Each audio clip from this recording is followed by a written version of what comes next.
Offseason reports are picking up quickly as Darren Dreger recently on TSN radio indicated that Montreal's not only looking for a 2C, but another position of contention within the Habs organization. We got to dive into what he said, the report, and guys coming up in the Habs system that could fill that role as well. But it's not just that. We have talks about Arber Xhekaj coming from Stu Cowan at the Montreal Gazette and where he fits in the future. But along those same lines, there's a recent report out of Calgary about Rasmus Andersson, and one insider is indicating that he could very well be on the move. A bunch of great stuff coming up on this episode of Habs Digest. And Jesse, we'll start with our boy Rasmus Andersson. Now look, we've talked a lot about Rasmus Andersson in the past because, hey, let's be honest, he's one of those guys that does fit the team. There is a bit of a downside with him. He's now an expiring deal just like Mike Matheson. And bringing in a guy like this would create a problem for your team. Like two guys right there, $4.5 million each, right at the top of your lineup. I don't know. But Dave Pagnotta says that he thinks the Flames will listen on Rasmus Andersson if there isn't progress towards a new extension before the end of the month. Now, Craig Conroy said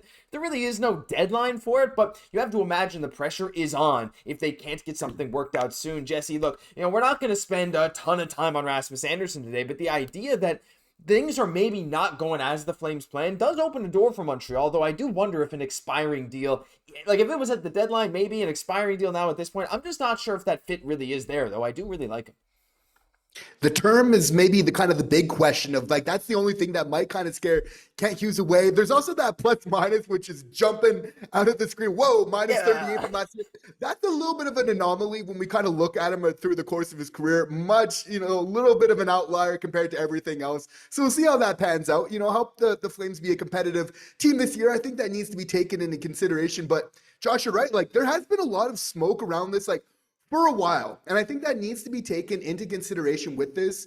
And when we're looking at kind of like not just setting up Demidov for success, but I think setting up Hutson for success makes sense. Is Guhle that guy that could pair with them, top pairing right-hand? Maybe not. Maybe Guhle's more of a second pairing guy, even though he is really good. So this is where a guy like Rasmus Andersson comes into the picture. And he's kind of an ideal pairing for Laine Hutson because he can play well defensively, but he can also jump in the rush. Yeah. As well, which ideally, like you want somebody like that with Hutson. That's the ideal world, having a two-way guy like Andersson here.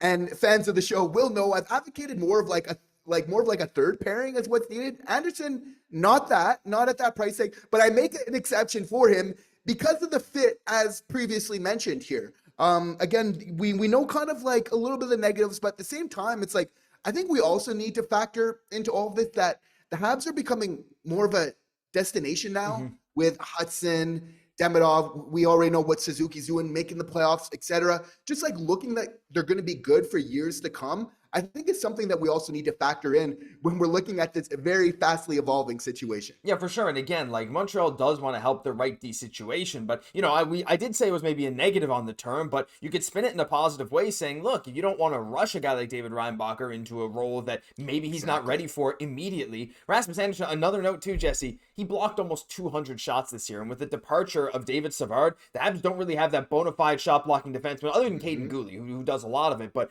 bringing in a right shot defenseman who can do that would be very effective. But leave your thoughts on Rasmus Andersson down below. Now that he's expiring, do you see him as a fit? Having, again, guys like Matheson and Andersson both expiring at the end of the year is tough, but we do have some nice young guys that can fill in, hopefully, Guhle, Hutson, Reinbacher on the right side to fill that role. But let us know down below. But we want to transition because there's a defenseman that we didn't really mention in this section, but you did mention third pairing, and I think Arber Xhekaj fits that bill. Now, there was a great article linked down below from the Montreal Gazette that Stu Cowan wrote, how the Sheriff deserves a spot on the Canadiens' Blue Line Patrol. I mean, as always, go take a read of Stu's article. It's fantastic. We're not going to dive too much into exactly what he said, but I'll let that article do the talking for itself. But I want to talk about Arber in general, Jesse, because, again, when you look at these D pairings, I feel like we talk about him a bit, but now that the pressure is kind of on to win, we have to make a move at some point, whether on defense or for forward. A bunch of guys coming up, these sneaky guys that might try to crack the roster in Engstrom or, Mailloux or even Reinbacher on the right side. Struble still in RFA.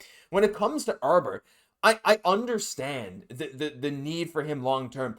I feel like, in my opinion, he's going to come into training camp with as big a chip on his shoulder as you can get, because I think to have him being benched in that physical series, I don't know, he just feels like the kind of guy that's going to be super competitive and come back and prove us all, hey, show that those offensive flashes that he had a couple of years ago. I'm actually ready for the Arber Xhekaj redemption tour, if you can even call it that, because I'm actually anticipating something pretty big from him this year.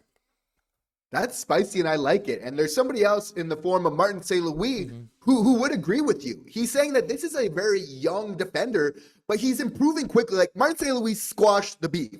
Like if there was any there, people sometimes think that there's like some issues between these players, but like Xhekaj is saying himself, like I'm learning stuff from Martin St. Louis all the time. And just in a very recent podcast, St. Louis had some very flattering things to say about Xhekaj and kind of highlighted how as he kind of matures, and even Xhekaj is aware that like his timing's going to get better. So get loaded, folks. Like put on your seatbelts because Arber's going to line up some people with some big hits this year. Like the defensive part of the game is going to come. He's going to really find that timing. I find he's an undrafted player, but not unloved. Why? Because he has that really critical position on this team. I think as an enforcer, where you have like Savard now leaving, you need somebody to protect the front of the net. And for me, that's the first guy in this current lineup that I'm looking to have that very responsible, very important responsibility, right? And I think it's very interesting to note too, before he even got to the NHL, like Xhekaj is the playoff guy in terms of like not just laying the hits, but also there's that offensive part of the game where he's shown no surprise that he's a playoff guy, but don't expect once he kind of finds his timing to kind of be able to contribute both defensively, but offensively as well. I'm excited to see what's coming next. Because again, like he's still only 24. And I know players hit their peaks at whatever age, whatever. But again, bigger guys, like it's not the same for everyone. Someone like him who was undrafted, a bit of a bigger guy, like who needs maybe those timing things, those skills refined a bit. It can take them longer than people who have the natural skill, just need to get up to speed. So again, I think the current version of Arber Xhekaj that we saw this past season, I completely understand if that's not a player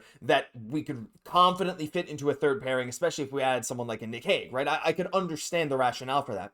But I do see him taking a step next year just because that's the Xhekaj way. It's what happens all the time, right? So anyway, let us know your thoughts. Are we maybe overhyping? I don't think so. I think it's going to be very interesting nonetheless, very competitive, and that's nothing but a good thing for Arber and the rest of the Xhekajs, and honestly everyone, all of our great young prospects. But Jesse, we got to take a little shift now into this offseason and move from defense to forward, because we know 2C is the top priority, but there's another thing this season now with the departure of a couple key free agents we need to shore up, and that's the 3C. And we have a report from Darren Dreger saying Kent Hughes is, quote, open for business and wants to improve the 2 and 3C position. He has a lot of trade capital. Now, 3C is a very interesting thing for Montreal, Jesse, for multiple reasons, of course. We have Nick Suzuki and we have Jake Evans, and that's kind of it at this point. And so the question into next season, will Kirby Dach be a full-time center? Notice I didn't say his name, right? And I didn't say Kapanen's name because guys like Kapanen and Beck are both young, both relatively unproven. They've looked fine in the NHL time they've got. Maybe not yet 3C. I'd still probably personally take Jake Evans over them at this current moment. They're still young. They'll still get better. But with question marks surrounding Kirby Dach, we know we want a 2C, Jesse, but to me it actually makes a lot of sense. We've focused on 2C, but it makes a lot of sense to bring in that bona fide 3C to be a really good bottom six talent to go with Evans just to bolster that if you can't find that 2C right away. What do you make of this? And do you think guys like Kapanen and Beck are maybe even already ready to take on that role? I don't think it's contingent on if we don't get the 2C that we need to add kind of a 3C there. But that being said, like the smart move would be regardless is to add that 3C. But Josh, I'm going to go against the grain here. And because I really feel like Evans could hold down that third line and third and fourth line. I think we can use that kind of interchangeably, right? Like they're going to be playing around the same, right? Like type of ice time there. Just because I feel like Beck or Kapanen could hold down that 4C, 3C, if you want to call it, right? Like, again, that's a little bit of a spicy take, though, because conventional wisdom would say they're still very young and you probably want a little bit more of a vet. Like, that is the safer take. I just think with so many young guys coming up, like, Beck for me is just an NHLer. He's good on the faceoff dot. He's going to be predictable somewhat. I think that defensive game, you can bank on it. The offense is just going to come over time. So I feel comfortable, Josh, like having either a Beck or a Kapanen as our 4C. Like, let us know in the comments if you agree, because I feel like Evans can kind of hold down that 3C. And then we really need that 2C. For sure, we got Dach is there. He's definitely a tertiary option. I think whether on that fourth or third line when needed to go in there at center, but I don't think that should kind of be the go-to plan going forward. So I feel like it would allow us maybe just to focus a little bit more on really that 2C position. But again, we still could probably add somebody in the bottom six, maybe add a little bit of kind of robustness, for lack of a better word. I just don't know if that needs to be a center specifically. I got faith in our boys. Yeah, I mean, I got faith in him too. And another name I didn't even mention is our boy Newhook, right? Like, oh, well, that's not fit to screen yet. Yeah. Well, there you go. Put him up on the top right. We'll adjust that. But still, like, he's a guy that can play center. Again, the biggest concern with Newhook and Dach is, like, Newhook has played some of his best hockey with the Habs at center, but also on the wing with other skilled players. Like, some of his best time has been with Suzuki and Caufield, but he's also had good moments with, like, Demidov or whoever, or with Laine, I should say. And, like, he's had good moments, right? But I don't know, right? And Kirby, Dach and him, they're both so bad on the faceoff dot. I hate to say that, so bad, but they're barely over 40%. And, like, especially on a team that's lost Christian Dvorak, this also indicates to me that Dvorak's not coming back. Like, I mean, he could be, but again, when you have so many options, it's like, and Kent Hughes is open for business in terms of getting a 2-3C, you got to think that puts pressure on our guys as well to say, listen, this spot is it's not just guaranteed for you. But yeah, I like your take, Jesse. It's like, look, I think Evans can be the 3C. And if you get a 3C that can put up, again, the points he put up this year at, 36 points, 13 goals,